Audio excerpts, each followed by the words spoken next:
Bismillahirrahmanirrahim. Kita mulakan dengan umul kitab Al-Fatihah. A'udzubillahi minasyaitonirrajim. Bismillahirrahmanirrahim. Alhamdulillahi rabbil alamin arrahmanir rahim maliki yaumiddin. Iyyaka na'budu wa iyyaka nasta'in ihdinas siratal mustaqim. Siratal ladzina an'amta 'alaihim ghairil maghdubi 'alaihim waladdallin. Amin. A'udzu billahi minasyaitonir rajim. Bismillahirrahmanirrahim. Alhamdulillahi rabbil alamin wassalatu wassalamu ala asyrafil anbiya'i wal mursalin wa ala alihi wa sahbihi ajma'in. Rabbi shrah lana sudurana wa yassir lana umurana wahlul 'uqdatam min lisanina yafqahu qawlana bihaqqi sayyidina Muhammadin sallallahu alaihi wasallam. Rabbi adkhilna mudkhala sidqin wa akhrijna mukhraja sidqin waj'alna min ladunka sultanan nasira. Asbahna ala fitratil Islam wa kalimatil ikhlas wa ala dini nabiyyina Muhammadin sallallahu alaihi wasallam wa ala millati abina Ibrahim hanifa wa ma kana minal musyrikin. قال الله تعالى في القرآن الكريم أعوذ بالله من الشيطان الرجيم بسم الله الرحمن الرحيم محمد رسول الله والذين معه أشداء على الكفار رحماء بينهم تراهم ركعا سجدا يبتغون فضلا من الله ورضوانا سيماهم في وجوههم من أثر السجود ذلك مثلهم في التوراة ومثلهم في الإنجيل كزرع أخرج شطأه فآذره فاستغلظ فاستوى على سوقه يعجب الزراع ليغيظ بهم الكفار وعد الله الذين آمنوا وعملوا الصالحات منهم مغفرة وأجرا عظيما. Sadaqallahul azim. Yang dirahmati Allah, Tuan Nazir Masjid Sirajuddin Al-Anwar Batu Belah dan seluruh jawatan kuasanya, Tuan Imam dan para jamaah muslimin dan muslimat yang dirahmati Allah Subhanahu wa taala. Alhamdulillah, pertama-tama mari kita sama-sama manjatkan rasa syukur pada Allah Subhanahu wa taala di atas nikmat yang Allah kurniakan pada hari ini, hari awal hari. Allah kurniakan kita nikmat, dua nikmat yang paling besar. Wajib untuk kita syukuri nikmat ini. Iaitulah yang pertamanya nikmat hidup. Setelah kita ditidurkan, setelah kita dimatikan sebentar dengan tidur yang lena, ada di kalangan hamba-hamba Allah Ta'ala yang apabila telah diberikan nikmat tidur dan tidak diberikan nikmat hidup, tidak dibangkitkan lagi. Ada orang yang bercita-cita untuk bertaubat esok hari, lalu dia tidur dan tidak bangkit-bangkit lagi, maka dia tidak sempat untuk bertaubat. Tapi kita di antara hamba Allah Ta'ala yang diberikan izin untuk terus hidup, dan hidup kita masih kekal dalam keadaan iman dan Islam. Itu nikmat terbesar yang kedua. Di luar sana ada orang yang hidup, diberikan nikmat hidup oleh Allah Ta'ala, tapi dia tidak menikmati nikmat iman dan Islam. Bangkitnya daripada tidur setelah Allah berikan nikmat kehidupan, dia masih lagi kafir, masih lagi tidak beriman. Maka kita, Allah pilih untuk hidup dalam keadaan iman dan Islam. Maka dengan nikmat iman dan Islam inilah yang menjadikan segala perbuatan kita, amal kita bermanfaat untuk kita nanti di akhirat, insya-Allah. Orang yang belum Islam, mereka juga melakukan kebaikan, mereka juga melakukan kebajikan, tapi segala kebaikan dan kebajikan yang mereka lakukan hanya bermanfaat di dunia sahaja, tapi nanti di akhirat mereka tidak ada apa-apa bekalan nak dibawa untuk dipersembahkan di hadapan Allah Subhanahu wa taala. Maka bersyukurlah kita dengan nikmat iman dan Islam, dan mudah-mudahan nikmat ini berkekalan sehinggalah kita bertemu dengan Allah Subhanahu wa taala nanti insya-Allah. Kata mati Allah Subhanahu wa taala, kalau tuan-tuan masih ingat lagi sebelum kita cuti PKP yang panjang sehingga tak dapat nak mengadakan kuliah-kuliah, topik kita pada waktu itu ialah berkaitan dengan peristiwa akhir zaman, dan saya rasa sampai ke peringkat penurunan Nabi Isa AS dan berlakulah peristiwa pembunuhan Dajjal. Baik. Sebagai pada penghujung kepada bahagian itu, maka apabila Dajjal ini tuan-tuan mati Allah Ta'ala telah mati dibunuh, maka berlakulah satu fasa yang baru, iaitulah fasa yang mana di bawah pemerintahan Nabi Isa AS yang penuh dengan keadilan. Selain daripada apa dia misi Nabi Isa AS ni tuan-tuan, selain membunuh Dajjal, misi Nabi Isa AS yang lain adalah membersihkan agama Masihi daripada pelbagai penyimpangan yang menodainya. Agama ini berasal daripada Allah Subhanahu wa taala, maka ajarannya tidak mungkin bertentangan dengan ajaran nabi-nabi yang lain. Mereka semua mengajar untuk menyembah Tuhan yang satu, yakni Allah Subhanahu wa taala. Penyimpangan terbesar yang akan dibatalkan ialah keyakinan Isa AS anak Allah yang mati di atas tiang salib demi menebus dosa manusia. Baginda akan membatalkan akidah ini dan memerintahkan untuk mematahkan seluruh salib yang ada di muka bumi ini. Jadi antara hikmah penurunan Nabi Isa AS ke bumi, selain daripada mengembalikan keamanan dan kedamaian bumi setelah diporak-perandakan oleh Dajjal dan para pengikutnya, Nabi Isa diturunkan untuk memperbetulkan kembali keyakinan dan akidah penganut Kristian, yang mana asal-asalnya orang-orang Kristian ataupun penganut Kristian ini adalah Muslim. Apa yang dibawa oleh Nabi Isa AS tidak bertentangan dengan apa yang ada dalam Al-Quran, tetapi dalam tempoh beberapa ratus tahun berlaku penyelewengan yang dilakukan oleh rahib-rahib dan para padri, hingga berlakulah penyimpangan yang besar yang membawa kepada Nabi Isa AS dikatakan sebagai anak Allah.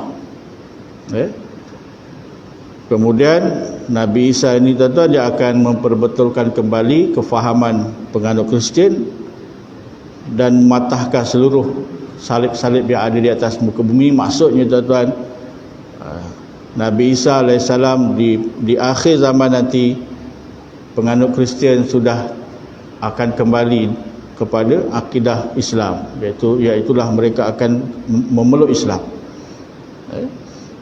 Dan agama Kristian pada waktu itu sudah tidak wujud lagi. Baik. Yang pertama, iaitu diantaranya lah misi besar yang dibawa oleh Nabi Isa AS, mengembalikan akidah ataupun memperbetulkan kefahaman penganut Kristian.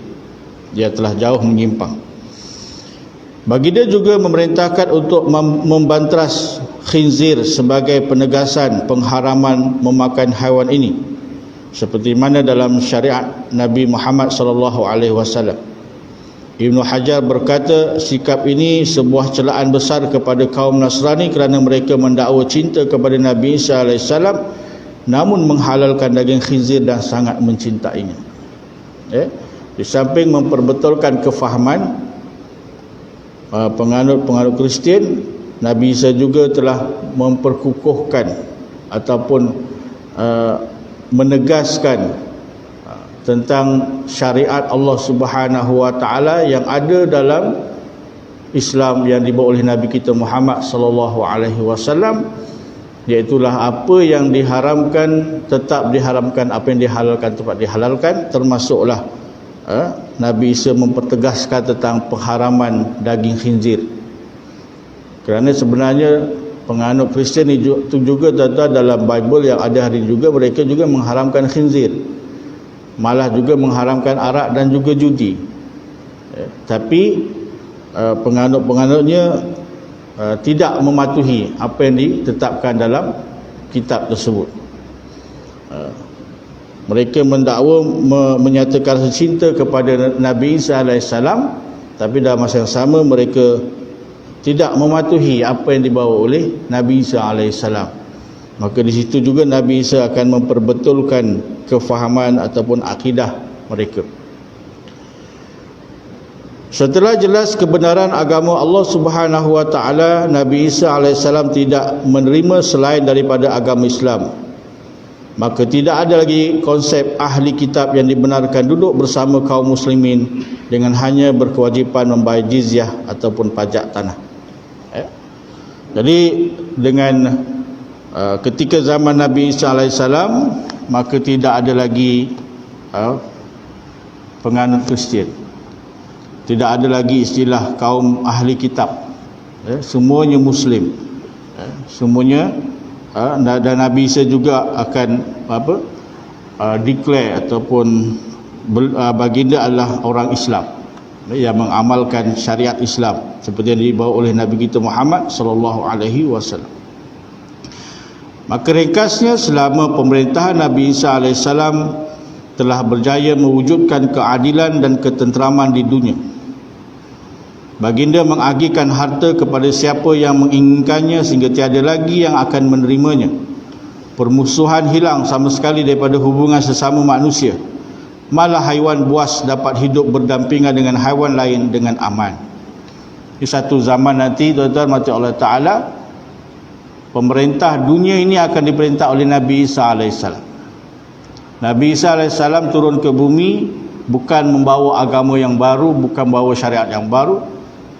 Malah Nabi Isa pada waktu itu nanti dia akan turun bukan sebagai Nabi, tapi sebagai umat Nabi Muhammad sallallahu alaihi wasallam yang akan memerintah dunia ini dengan penuh adil dan juga tenteram, aman, damai. Tidak ada lagi peperangan. Kalau kita ingat zaman peperangan ni tuan-tuan, daripada dulu sampailah sekarang ni tak habis-habis manusia ni berperang. Perang dunia pertama, perang dingin, perang dunia kedua, macam-macam perang.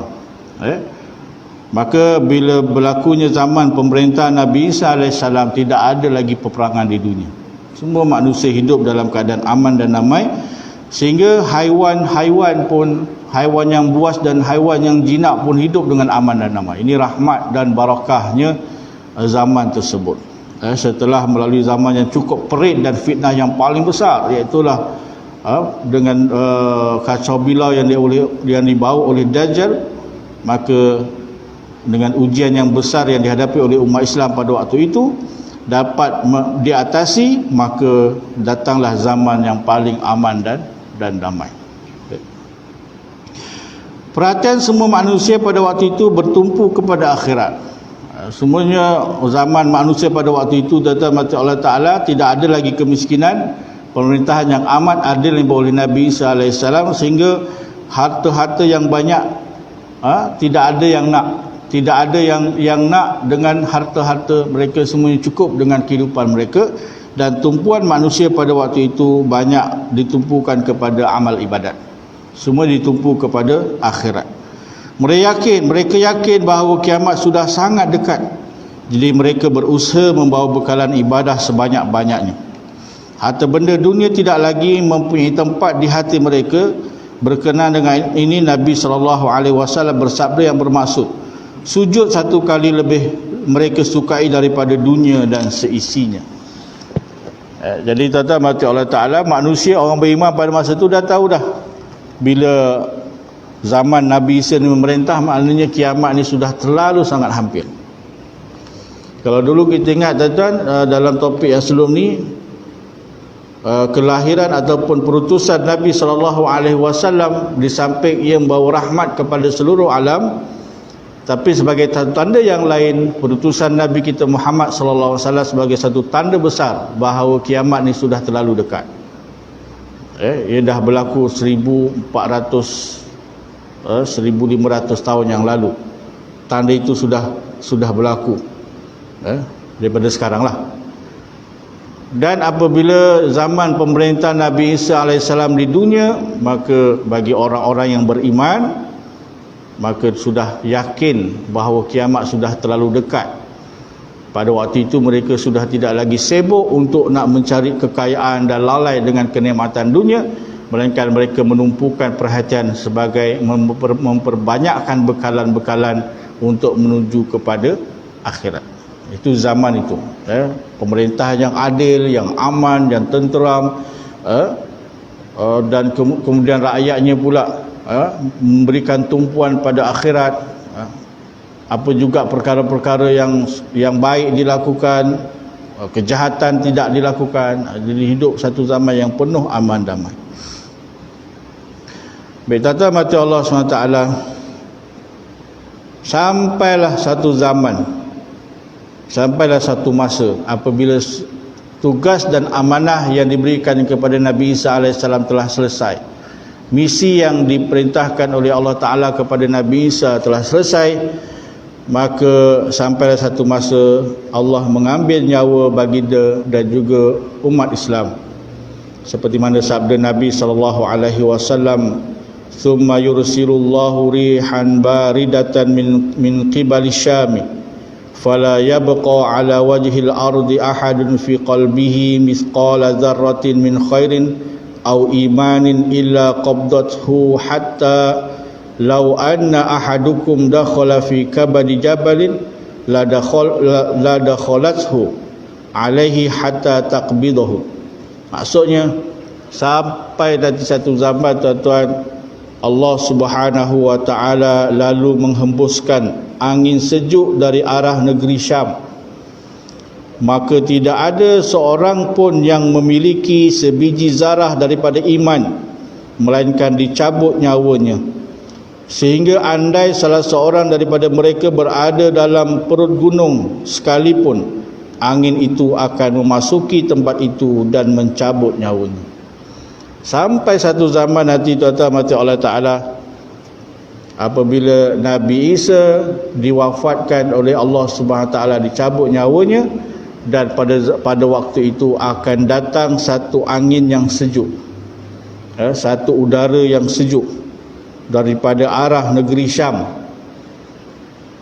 Dan angin ini, ataupun orang kata angin, orang kata asap, orang kata apa disebut sini, angin, yang apabila melalui jiwa-jiwa orang yang beriman, walaupun ada sebesar zarah imannya, apabila angin ini melalui orang-orang yang beriman, maka orang beriman ini akan meninggal dunia.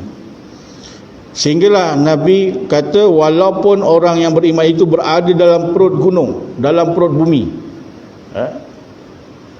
udara itu, angin itu akan tetap juga dapat masuki ruang-ruang udara, ruang-ruang dalam bumi. Dan apabila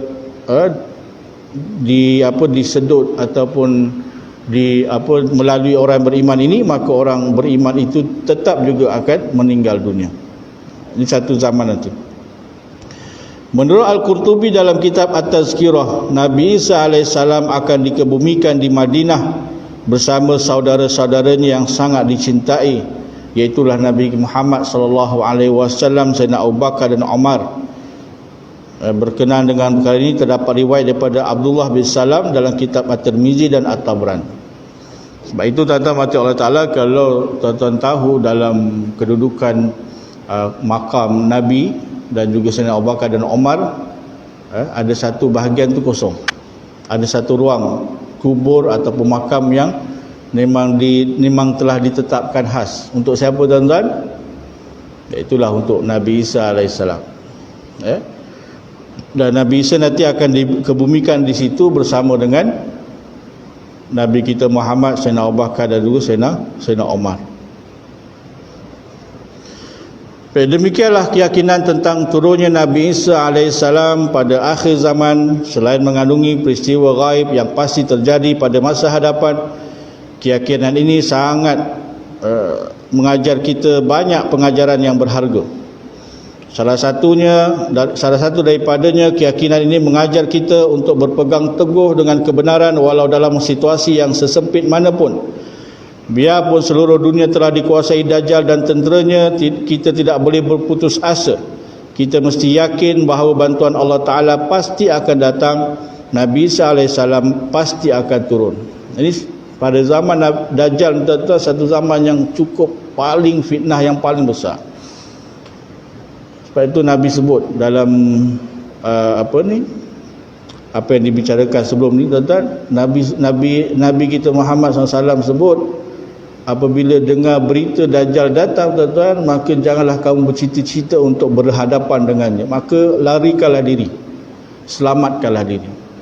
Kerana zaman fitnah tu, tuan-tuan, orang yang betul-betul yang berkeyakinan boleh mengalahkan Dajjal, tapi apabila berhadapan dengan Dajjal, akhirnya dia menjadi pengikut yang paling setia kepada Dajjal.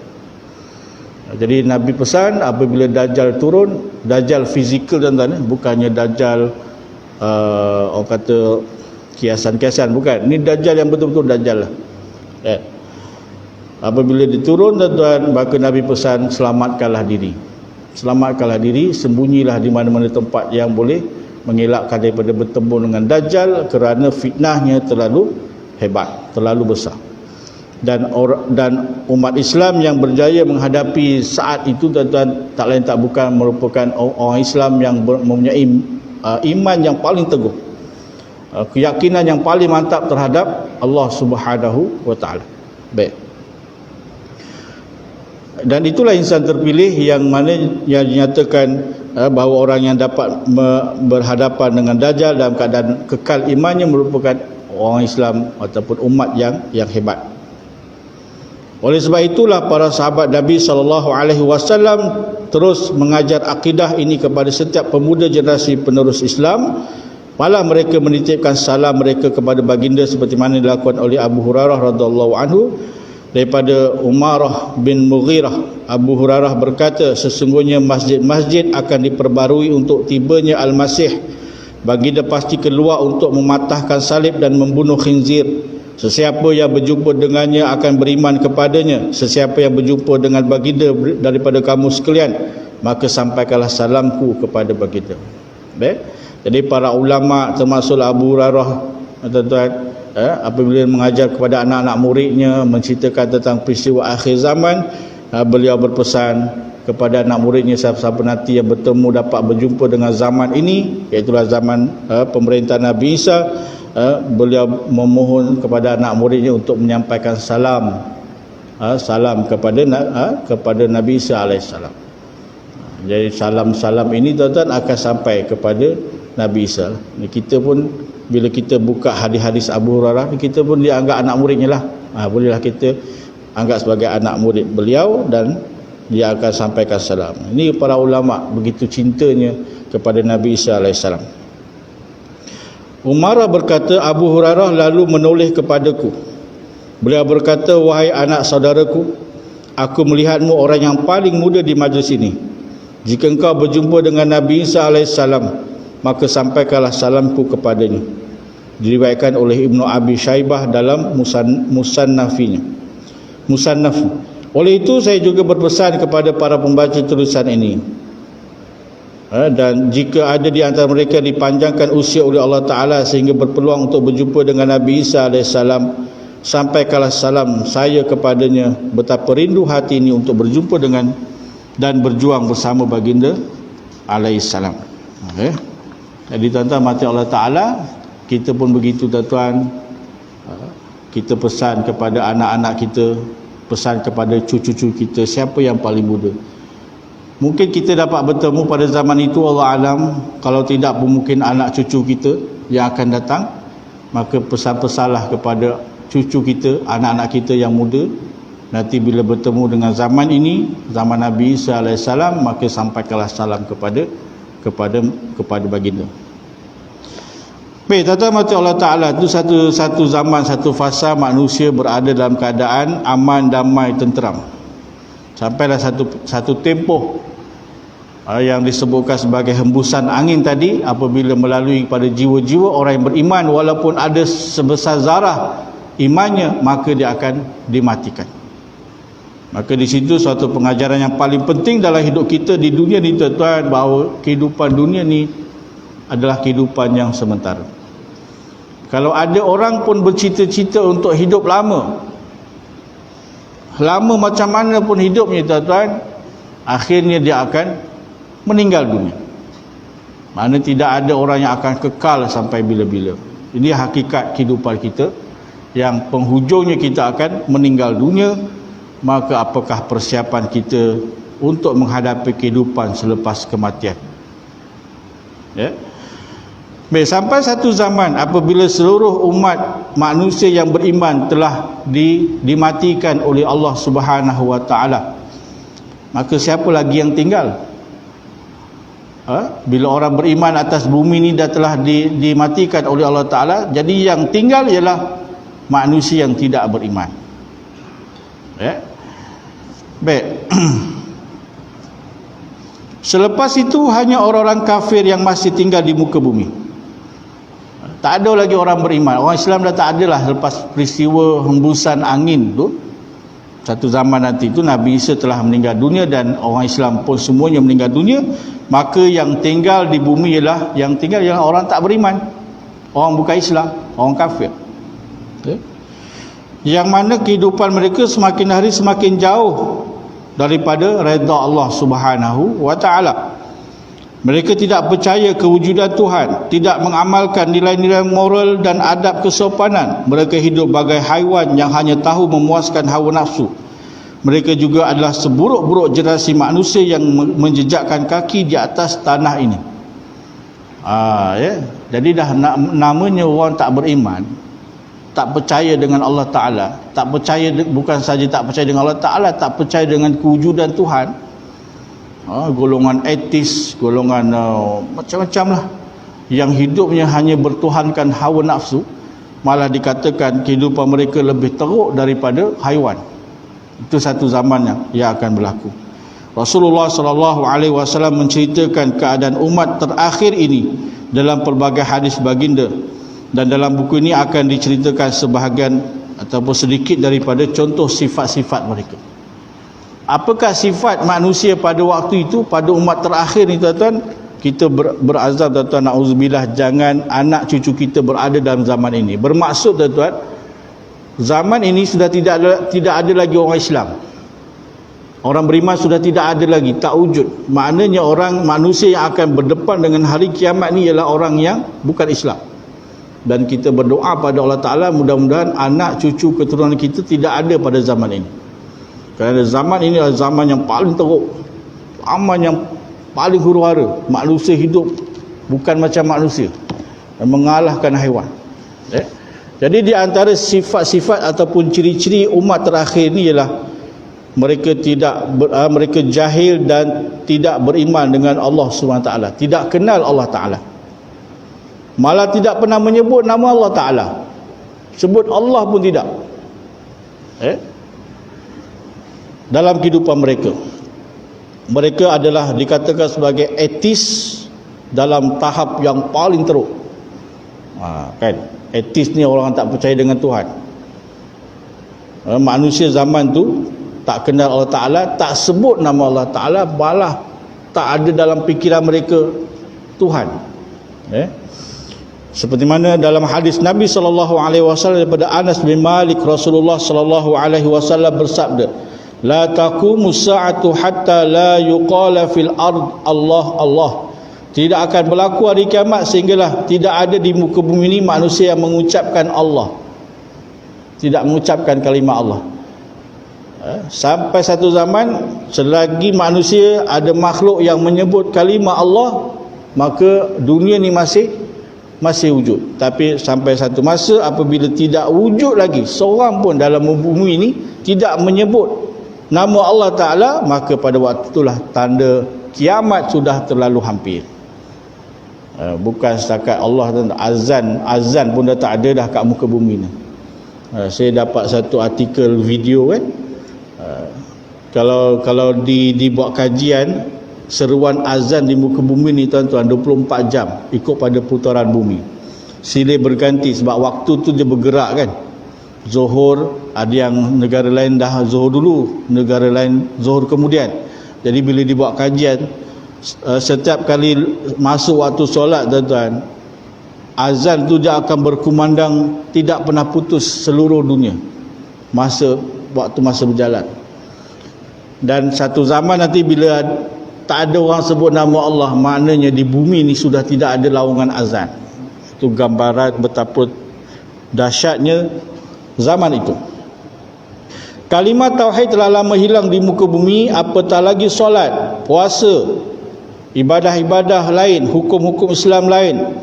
Kaum muslimin telah benar-benar punah ataupun hancur, hilang, dan hanya wujud dalam perbincangan sejarah sahaja. Perbincangan tentang kaum muslimin pada masa itu sama dengan perbincangan tentang suku primitif asli yang sudah tiada lagi. Dah kalimah Allah tak disebut, apatah lagi ibadah solat, puasa, zakat, pergi haji, semua dah tak dibuat. Manusia tak buat sebab manusia pada masa itu tak beriman. Ibadah pada masa itu sudah tidak wujud lagi. Dan generasi muslim diperkatakan di kalangan manusia pada zaman itu seolah-olah itu zaman-zaman dulu. Dikatakan contoh macam kita kan, bila sebut zaman batu ke, orang zaman dulu-dulu kan, dulu zaman primitif ke apa, macam itulah zaman ni. Sebab orang Islam dah pupus, dah tak ada langsung, maka hanya disebutkan dengan orang Islam ni dalam buku-buku sejarah lama, zaman dulu, zaman silam, macam itulah wujud. Ya, seperti mana sabda Nabi SAW daripada Huzaifah, baginda bersabda, yadrusul islamu kama yadrusu masyul thawbi hatta la yudra ma siyamun wala salatun wala nusukun wala sadaqatun wala yusra ala kitabillahi azza wa jalla fi lailah fala yabqa fil ardi minhu ayah wa tabqa tawaifu minan nasi syaikhul kabirul wal ajuzu yaqulun adrakna aba'ana ala hadhil kalimah la ilaha illallah fa nahnu naquluha. Islam, satu zaman nanti Islam akan luntur seperti lunturnya tulisan di atas baju, sehingga tidak lagi diketahui solat, puasa, haji dan zakat. Al-Quran akan diangkat pada satu malam sehingga tidak tertinggal satu ayat pun di bumi, dan tertinggal sekumpulan orang-orang tua bercerita, kami mendapati bapa-bapa kami dahulu berkata la ilaha illallah, maka kami pun mengucapkannya tanpa diketahui maksudnya. Satu zaman nanti mati Allah Ta'ala, Islam ni akan luntur, hilang seperti hilangnya tulisan pada baju. Orang Islam dah dimatikan oleh Allah di atas muka bumi ini, maka tidak ada lagi yang dikatakan orang yang solat, orang yang berpuasa, orang yang tunaikan haji, orang yang tunaikan zakat, sudah tidak wujud lagi. Al-Quran tidak akan dibaca, malah tidak dirujuk, sehingga apabila diangkat ke langit, manusia tidak ambil tahu pun. Dan ada orang-orang lama, veteran zaman tu kata, dulu zaman dulu tok moyang saya dulu ada sebut kalimah Allah, kalimah la ilaha illallah kan. Tapi mereka sebut juga, tapi mereka tidak beriman, tidak memahami maksudnya. Itu satu zaman nanti datang mati Allah Ta'ala. Dan kita berdoa mudah-mudahan kita dan generasi kita tidak wujud pada zaman itu. Ya. Tuan-tuan mati Allah Ta'ala, nanti akan datang, akan diceritakan dalam satu hadis pada zaman itu, iaitulah selain mereka tak kenal Allah Ta'ala, Kaabah ni akan runtuh. Kaabah ni akan musnah. Kaabah yang kita lihat hari ini, yang cantik, yang selalu diziarahi oleh orang Islam, zaman ini Kaabah ni dia akan pupus, akan musnah.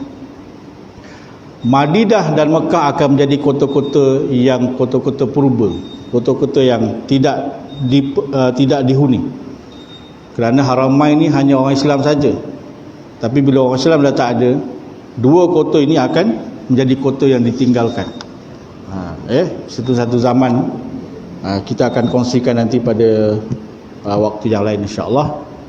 Cukup sekadar itu dulu sebagai satu muhasabah kita, pentingnya iman untuk kita pelihara dalam jiwa kita, dan pentingnya ia juga diwarisi oleh anak dan cucu kita. Mudah-mudahan mereka selamat daripada fitnah dunia yang begitu dahsyat. Mereka selamat daripada hidup dalam zaman yang begitu teruk ini, tuan-tuan. Dan kita sama-sama berdoa pada Allah Ta'ala, mudah-mudahan keturunan kita sampai ke hujungnya kekal dalam keadaan beriman dan Islam, insya-Allah, untuk selamat dunia dan juga akhirat. Allah alam bisawab. Yang baik itu datang dari Allah Ta'ala, salah silap yang lemah itu daripada diri saya sendiri. Aku liqauli hadza wa astaghfirullahalazim wa lakum. Wassalamualaikum warahmatullahi taala wabarakatuh. A'udzubillahi minasyaitonirrajim. Bismillahirrahmanirrahim.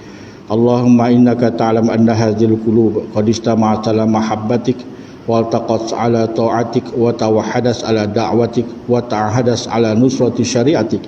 Fawathiqillahumma rabitataha wa din muddaha wahdiha subulaha wa amla'aha binurika alladhi la yakhbu wa ashrah sudurha bifadil imani bik wa jamili tawakkuli alaik wa ahyiha bima'rifatik wa amisa ala syada fi sabilika innaka ni'mal maula wa ni'man nasir.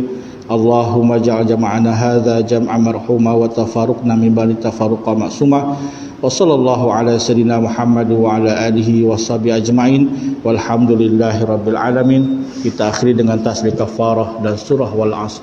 Subhanallah bihamdika asyhadu an la ilaha illa anta astaghfiruka wa atubu ilaik. Bismillahirrahmanirrahim. Wal asr innal insana lafi khusr illa alladhina amanu wa amilus solihati wa tawassaw bil haqq wa tawassaw bis sabr. Sekian, wassalamualaikum warahmatullahi wabarakatuh.